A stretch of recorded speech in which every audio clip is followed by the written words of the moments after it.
Welcome to Manager Tools. Today's topic, managers are communicated through. Here we go.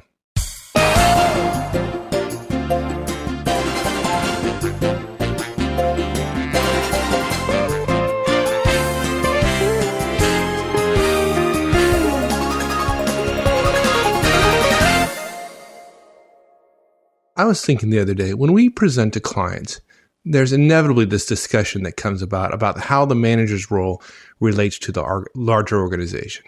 Managers want to understand, how do I handle my role as the voice of the company? Yeah, that's a big one. And then they want to square that with, well, what does that mean relative to staying close to my team, right? Yeah. People feel it's black and white, right? Yeah. Yeah, these like dichotomies. I mean, managers want to know, what's my role in terms of keeping my team informed? And then they worry about, well, how do they balance the confidentiality with transparency and openness that they're trying to instill in their team? They want to be, it's amazing. I would say this is an oversimplification, but newer managers want to stay closer to their team, and more senior managers, not more senior in terms of age, but just in terms of experience, recognize the need to identify with the organization first. And it is possible to have two associations in your mind at the same time, just like the fact that you might be a mother and a wife, or a father and a husband, right? Those are two associations. And also a member of synagogue, and also, by the way, a business professional. Those are all associations, but you're associated with your team and you're associated with the organization, right? They're both. And then the question is, you can't really say black or white, which one is always true. We do know that ultimately the primary one is the company. If you don't get that, then everything fails organizationally. If every manager believes that they're aligned with their team before they're aligned with the company, you essentially don't have an organization anymore. You have a loose confederation, which I don't know any loose confederations who all agree on pay principles. It just doesn't, right? Yeah. The logic doesn't follow. That's right. But managers plays this fundamental role of being a conduit between the organization and, of course, to the directs. The manager is the organization. Yeah. In fact, I told somebody the other day, I said, look, your job is to have a great relationship with your people. And the reason you do that is not because we want you to have a great relationship, although I suppose spiritually we do. It's because there's an outcome of that which is beneficial to the organization. The better your relationship is with your people, the easier it is to communicate with them. And you play an enormous role in terms of the communication operationally that the company does, right? Right. So the fundamental rule of managerial behavior that so many managers violate so regularly is this idea that when I get information, the information is intended for me. And they don't realize that there is no information ever given to a manager that is only intended for the manager. Even when it's said to be confidential, that information is still intended for the entire team. But in that particular case, when it's confidential, the manager can't communicate it. But we don't communicate to managers with only the intent of the manager knowing, or with the only intent being the manager benefiting. The entire team has to benefit if the manager benefits. Okay, that said, we could spend an hour talking about the theory, right? But I think my vague recollection is this is a podcast called Manager Tools, and I got to get to the action stuff. Something on those something like lines, that. Yeah. So look, 3 points we want to make, okay? The first rule is what we call the waterfall rule, and that is managers are never communicated to. We're always communicated through. Folks, when you get information as a manager, your first thought has to be the effect of that information on your team, not on you, but on your team. And you are not the royal we. You don't get to decide that it's only for you. By definition, it is for the team. By definition, it's not a decision you get to make. By definition, information that comes to you is intended for the benefit of your team. It may be that you can't communicate it, although that's exceptionally rare and people overestimate that. So we're always communicated through. And then the question becomes, okay, once we realize that we're not an individual contributor, that we're not a lone actor, then the question becomes, what do we do? And that's easy. Point number 2, you assume your role is to transmit all information, no matter what, unless confidentiality is invoked or is implied. Okay? So the moment we're communicated through, then you have to flip a switch, which we'll talk about more, saying, okay, I'm going to communicate everything. And then the third point, and this is an easy cast in terms of the theory, but there are 1,000 possible examples, and folks feel free to post your examples in the forums and we'll do our best to address them. But the third point is you've always got to add value. It's not enough to simply pass along the information. You must pass along what we would consider to be meta information, which is, here's what the boss said, and here's what this means. 4 of my favorite words in organizational communication language, which is, here's what this means. It is not enough to repeat what somebody else said. I do this a lot. I'm in discussions with people, and somebody says, well, he said this. And I said, oh, time out. What does that mean to you? Right? What is the outcome? What are the actions you're going to take? Well, I'm just saying that's what he said it. And when a manager or an executive says to me, I'm just saying, I immediately go, oh, this is not going to be good.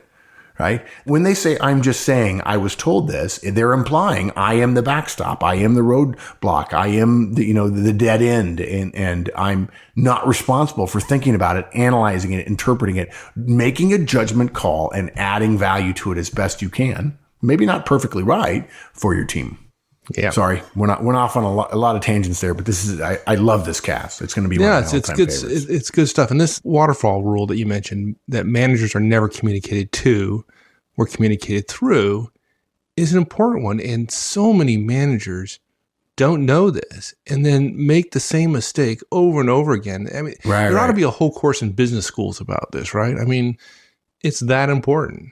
Dude, they don't teach management in business schools. So. Oh, yeah, okay. Sorry. Yeah. Okay. Yeah. All right. There might be a monograph published by one of the professors about it, but yeah, it's not going to be taught. Yeah. Maybe they should, but that's a different. Right. The simple fact is, let's make it real for people. What happens? How do we come to this revelation, and why do we want managers to know this? What happens is a manager gets an email somewhere. That's usually the start of things.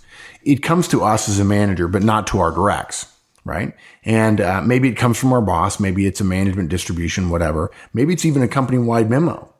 And by the way, we'll talk more about us making the mistake of assuming our directs read and hear the same thing we do. So therefore, we don't have to tell them anything. We'll come back to that. But look, we think of ourselves as the manager, as the recipient. It came to us, right? It's mail.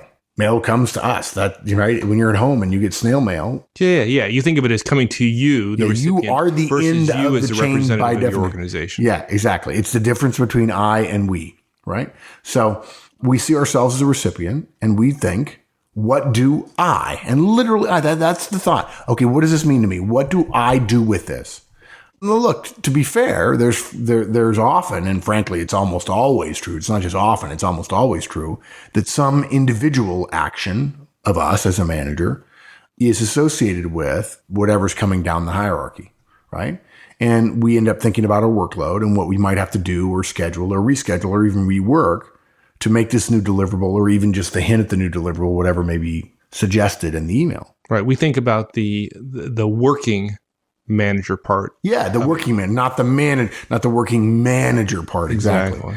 And look, to be fair, many folks out there who are listening actually do forward the email on to their team of folks. Before we go any further, Mike, I've got to address, I'm going to pretend that I'm having a conversation with the audience right now, and I'm going to remember a conversation I had. It's been 6 or 7 months ago when I first had the idea for this cast. And the manager, when I started talking about the waterfall rule, he said, oh, that doesn't really apply to me. And I could feel him letting himself off the hook for the deliverable or the responsibility I was about to put on his shoulders.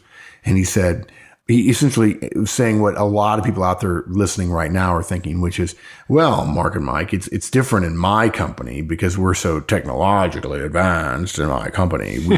We have evolved into an email-centric culture. Let me tell you, the next time you want to say that sentence, folks, when you say we have evolved to an email-centric culture, I want you to add one letter to it to make it more precise. I can't imagine that you would mind that, right? All I'm suggesting is when you make that statement, you add one letter to the statement. It's a long statement. It's just one letter that I'm asking you to add. So hopefully you won't quibble about the details. And I'm asking you to change from we've evolved to an email-centric culture to we've devolved to an email-centric culture. I saw that coming. Okay, you're smart. Look, people are saying, Mark, this doesn't really matter to me because waterfall stuff generally in my firm gets communicated to everyone all at once. We're transparent here. Everybody at the bottom knows what everybody at the top is doing on a daily basis.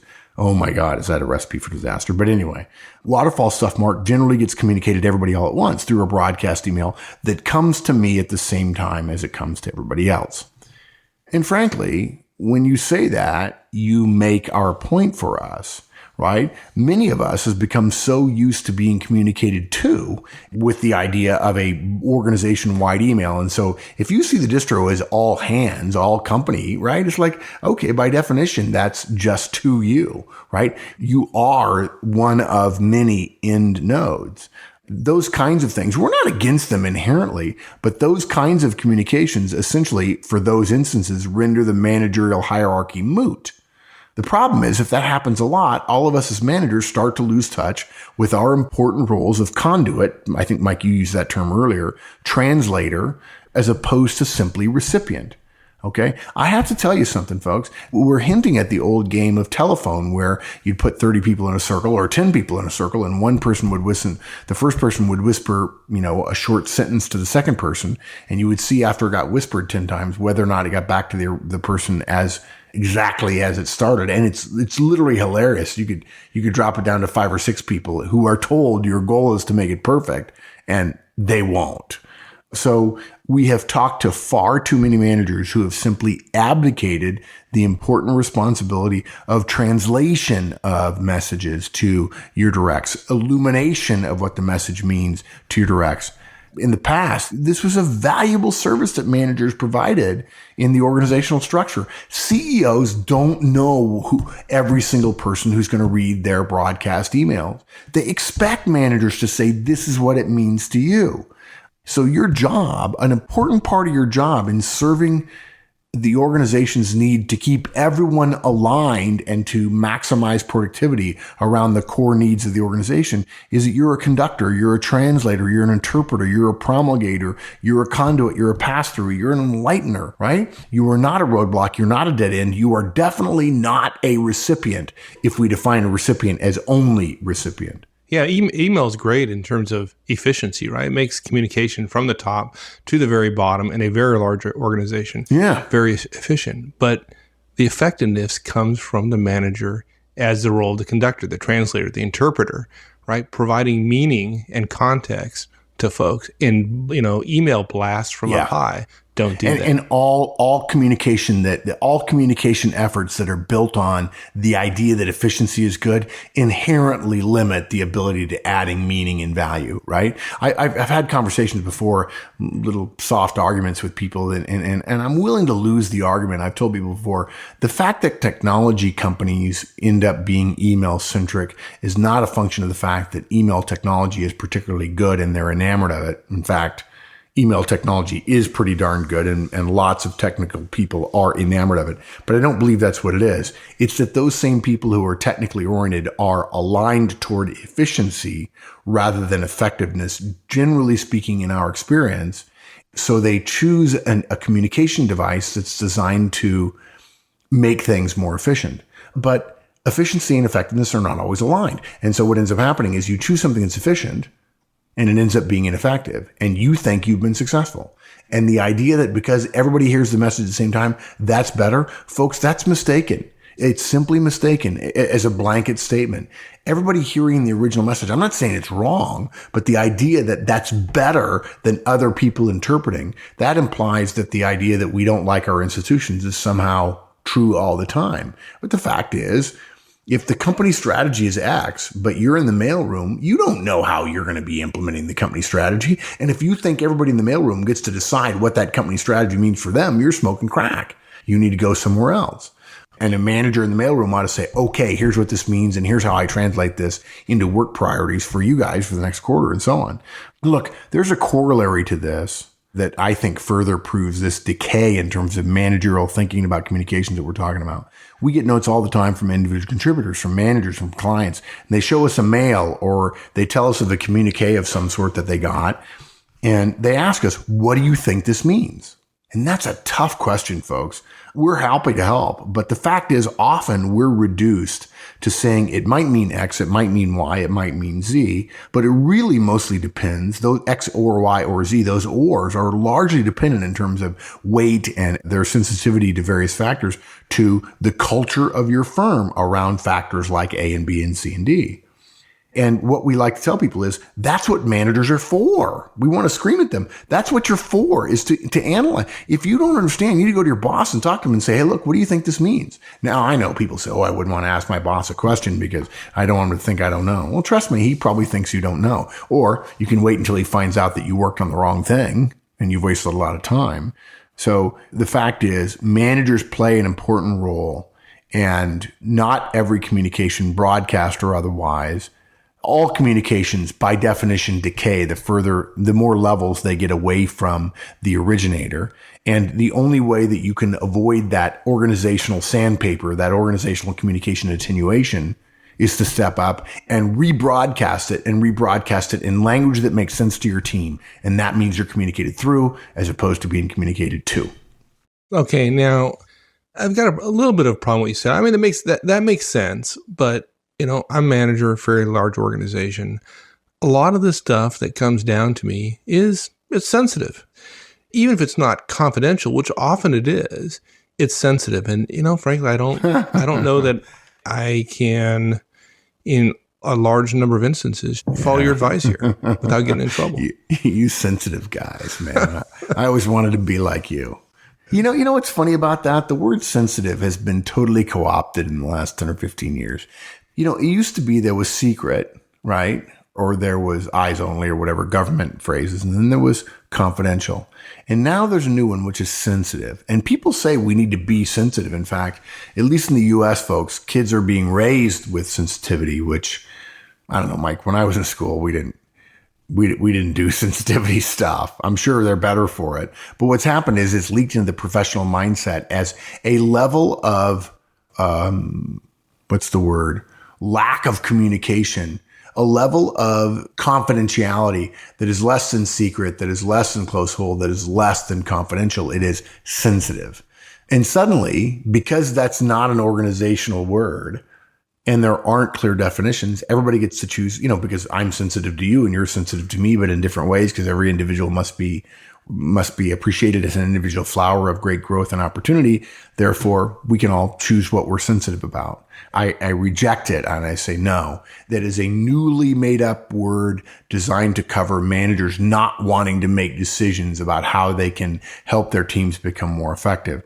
Look, we need to see this. The manager's recommendation is you must assume your role is to transmit all information unless confidentiality is specifically invoked or obviously a function of the topic at hand.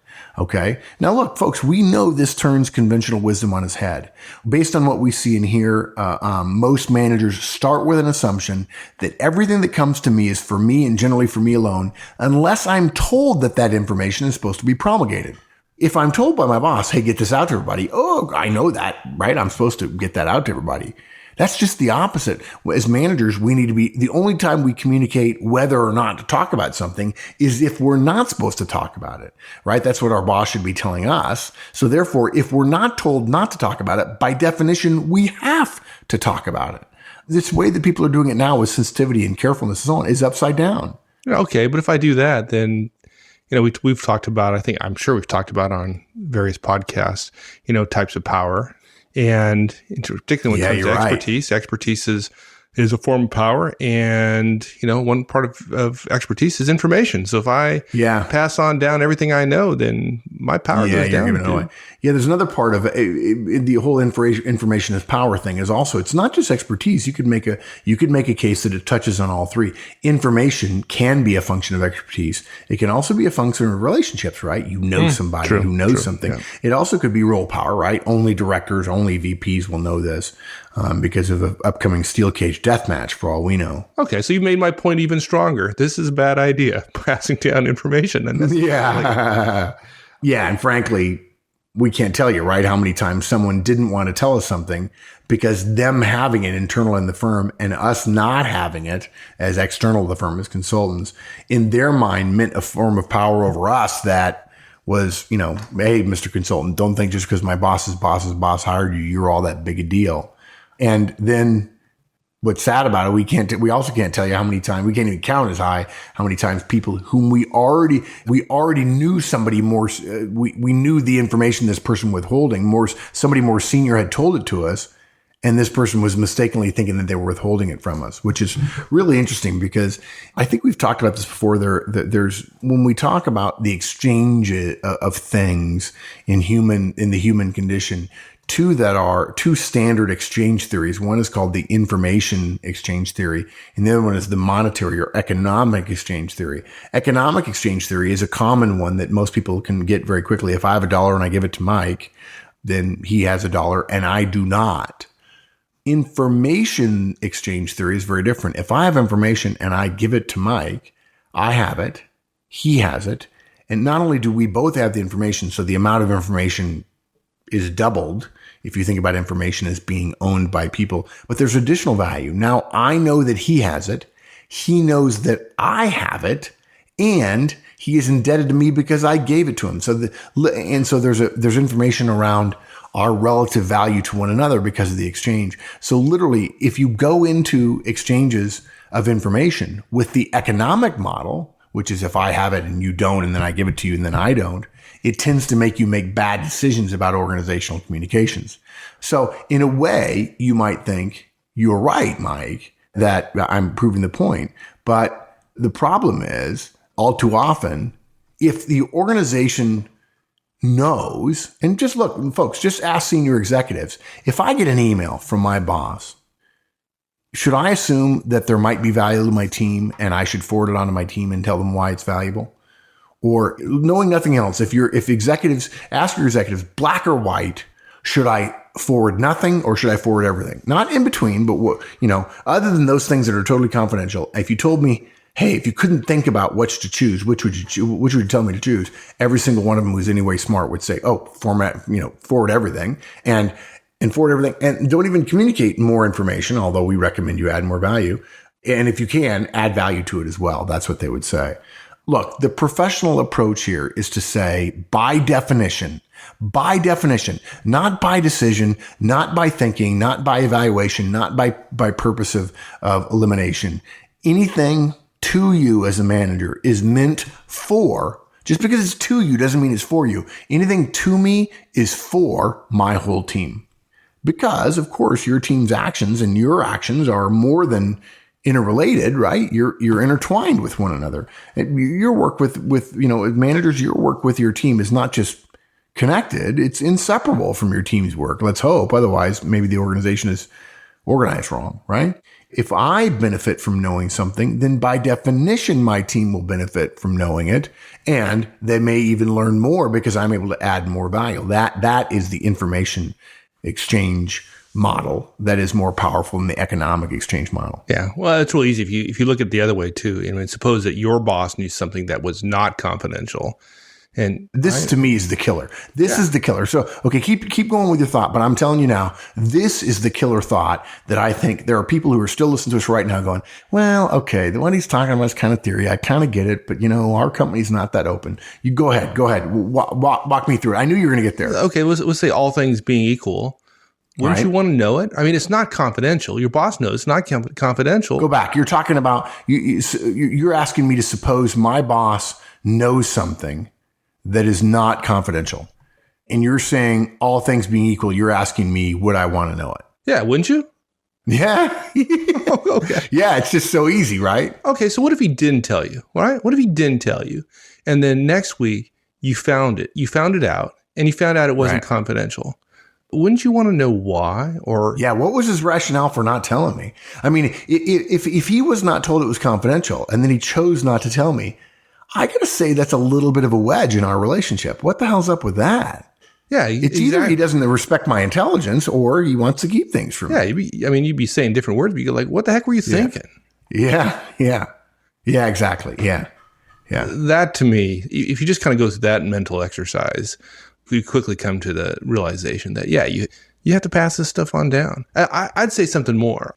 Particularly the higher you rise in an organization, I really don't think that most managers have a full understanding of the value of the information to somewhere in the organization. I mean, 3 levels down from me, do I really know what information those folks need on a daily basis to make decisions? I bet you they're looking at tons of things that are frankly meaningless to me. But if they knew it and it wasn't confidential, they'd be able to make better decisions. Yeah, I agree. Yeah. In fact, I think managers get too busy and they don't communicate it down and they don't add value. And then they wonder why people are off track, why people are straggling after ripe blackberries. And yeah, you're absolutely right. And people just don't think that far down. And yet they do think 1 level down, right? Everybody can do that. Sure. So that's why it's incumbent upon every manager to communicate everything, unless it's truly confidential, and then to add value to it along the way. Which one more thing before I talk about confidentiality, and that is, imagine, we've just sort of sketched out both sides of the argument, both you communicate nothing or you communicate everything other than confidential. There's another middle ground, which is you make a decision every time about whether or not to communicate it based on value and the time you take and so on. I got to tell you something, that just breaks down pretty quickly, right? Do we really think that we add enough value to every single communique by deciding on its target that the time spent is justified on a cost per hour basis? It just makes no sense. You can't, with the volume of communications that are occurring today in most organizations, determine that I need to spend a couple of minutes deciding whether or not to communicate something based on the relative value of the target I'm going to be communicating to. I just can't believe it. And now let's just talk about confidentiality briefly. It totally goes without saying we don't communicate those things that are explicitly stated as being confidential. Okay, not sensitive, confidential. All too often, sensitive is a made up word. The folks, to be fair to some of you, there are companies that use the phrase sensitive or the code word sensitive to mean a level of close hold of information. I'm not against that, but there are far too many managers who say, well, it's not confidential, but I'm sensitive here. Like, yeah, okay. And you want power, so you're going to hold on to information that if you're the one who has it, you think that gives you more power. Actually, it isolates you, but that's a whole nother conversation. We don't pass along those things that are confidential. But the flip-flop of that is, unless the individual mail or the conversation or the communication you have includes a specific prohibition against its promulgation, then we are recommending you forward it on or pass it on and add value to it as well if you're talking to your team. Now, look, what I just said was something that's explicitly stated as being confidential. There are also some topics that the organization assume carry with them inherent confidentiality, right? And those aren't going to be said, this is confidential. They assume that compensation, discipline of individuals, pre-launch new product information, non-public financial disclosures. And in other companies, there are a couple of other special areas, but those are the broad ones, right? But the thing is that people start there and then look for more things not to communicate, when in fact, we should be crowding out those few things that we're not supposed to communicate about. These are the exceptions to the rule. And too many managers have turned these into an overarching approach of, I'm going to be sensitive. In fact, I call this the not com as opposed to .com, the not com approach. Right? I'm not going to communicate things. If I have a doubt, I'm not going to communicate it. Well, if you have to decide on everything that is not confidential, you're going to be deciding on giving less information, which is essentially ineffective and inefficient in the long run for the company. It may seem careful to you, but it's just unnecessary. It's a waste of your time. And frankly, it's harmful. The key here, folks, is when in doubt, communicate. When you get emails and they're not in that very small group of confidentiality covered topics, forward the email along. When your boss briefs you at her staff meeting, take great notes. You're going to have to share that information to everyone who works for you within the week. Ask questions of your boss because you're obligated to help with the translation and enlightenment duties that you accept when you pass down information, because you want to be able to answer the questions that your directs ask, right? When you attend a meeting and something new is mentioned, even if you're not, quote, briefed on it, unquote, take notes. Share those notes with your team. Hey, I heard this. I thought you guys would want to know. I think this means X or Y or Z. Relatedly, make sure you amplify points made by your own team members during your staff meeting. If one of your team members says X and everybody appears uninterested and you're surprised by that, take a minute and explain to them the value of X and how it connects A and B and C and D team members when in fact they don't appear to be all that interested.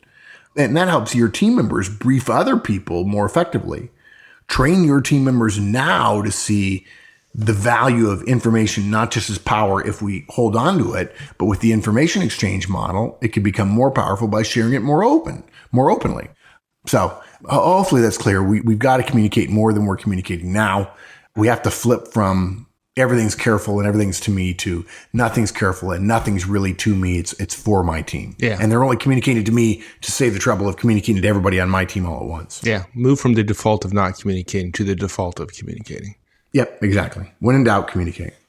You use the term, here's what this means, several times as we have been talking, this idea of the manager adding value as they communicate the information down the chain. It's really interesting you should say that, because I had a boss, he'd come down, he'd pass on some information, he'd almost give it kind of verbatim what his boss said. And then then he'd almost always say, and this is what it means to us. And then he'd go on for another 5 minutes or whatever the topic required, right? Yeah. And tell us what it meant for us and provided context. Now, it means nothing for us, but you may see other people within the organization, sister organizations doing certain things. You got to know. You need to know why they're doing what they're doing, why they're responding to this particular piece of news. Or here's what it means specifically to us. We have to do X, Y, A and B.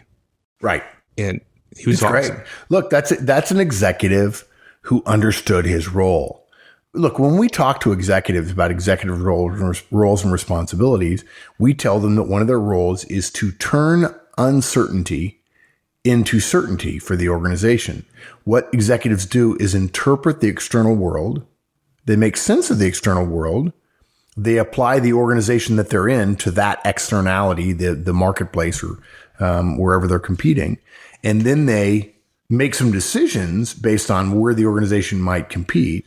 But based on the sensing that they've done and the wisdom that they have, they turn some decisions into action plans and goals and projects and priorities for their managers and for their individual contributors. That's what they do. They eat uncertainty and spit out certainty internally. They eat the external uncertainty and spit out internal certainty. Yeah, I never really thought about it until this evening, but that's what managers do, right? Even if you're just a team lead, you got 3 people working for you. Exactly, right? You're doing the same thing, yeah. Yeah, you're basically taking the uncertainty of what's happening at higher levels, which for most individuals it might be understandable, but it's still a level above where you're thinking about it on a day-to-day basis. And to your team, basically, you're making sense of the external, usually that means vertical world, and turning it into plans and work for your individual contributors or for your managers. That means what you've got to do is hear what your boss says to you and then saying it to your team differently, probably, but in a way that will best help them understand it. Look, folks, your boss is likely only to be able to structure his or her communication to you and your peers, even though he surely intends it to have an impact on everyone in his organization, right? He's talking to you in a way that'll make sense to you. He expects you to turn around and talk to your team in a way that makes sense to them. And that means knowing your team, but it also means knowing exactly what your boss meant and what that means for your team. So we have to add value by not only communicating what was said, and we'll come back to that, right? But also saying, here's what this means for us. We have to interpret. We have to say, hey, I think this means budget cuts is coming. The boss said X. I think what it means is budget cuts are maybe coming. They're not here yet, and they may not come at all, but I think it'd be smart of us to tighten up a bit, and maybe at next month's budget review, let's add 30 minutes for a 2% reduction on our budget's brainstorming session, and we'll all come up with some ideas and see if we can't figure it out.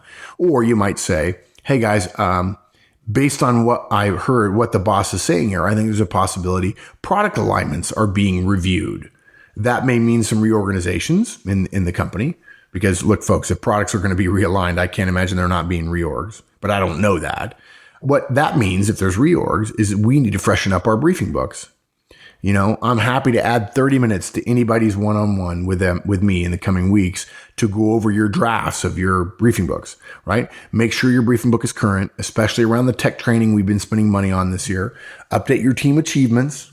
And look, all things being equal, and no, they won't be, but regardless, we'll be less scathed than others in the reorg if we have our ducks in a row regarding being able to communicate what our value and what our budgets and what our plans are. Yeah. And the point about not only communicating what was said, it's important that you still are faithful to what was said and then tell people how that translates for them. If you only say, hey, here's what I need to tell you, and they don't get connected back to the higher level message, you're leaving them unconnected to the larger organization. Whereas if you said, hey, the boss told us this, X, Y, Z, here's what it means for us, X, Y prime, Z prime, and A and B as well, because we're the ones that are going to have to implement this change in our back office. That's the kind of context people want. And left to their own devices, the more people know about what Mike and I learned in the military is called commander's intent. In other words, not just the mission, but the idea behind the mission, they're able to make more decisions without direct guidance. Now, those decisions may be wrong, but they're much less likely to be wrong the more information they have about what you're doing, what you think your boss is doing, and what you think your boss means. And look, the bottom line here is when you're forwarding something to your team, you've got to add value to it. It's wasteful for you not to add value by adding the words, here's what this means, and then giving them additional information. And that's the waterfall rule, right? Managers are never communicated to. We're always communicated through. We have to see our job as a conduit. Your role is never to transmit nothing or to be careful or to be sensitive. Your role is to translate everything unless confidentiality is specifically invoked or a topic that is naturally confidential, not sensitive, but confidential is the discussion point. And then lastly, it's not enough just to pass along the message. You must pass along the message and you must say, this is what this means for us. Look, this is a simple thing, but not a lot of managers are doing it. Executives do it all the time, but we have to learn as managers that what we learn isn't just for us. It's not just for us. What we have to ask is, what does this mean for my team members? How can I make this actionable for them? If we think that everybody gets what we get, I promise you folks, we've assumed incorrectly. Your directs are busy, help them understand what's going on, and it boils down to something simple. It's all about people and more communication is better. I don't know who said it, but I wish I had. Yeah, smart guy. He's pretty smart. All right, my friend. Thanks, Parker. See you. Bye. Bye. Thanks, everyone. That's it. Hey, this was a simple one today, but this is terribly important. Don't forget, managers are communicated through. All right, folks, we'll see you next week. So long.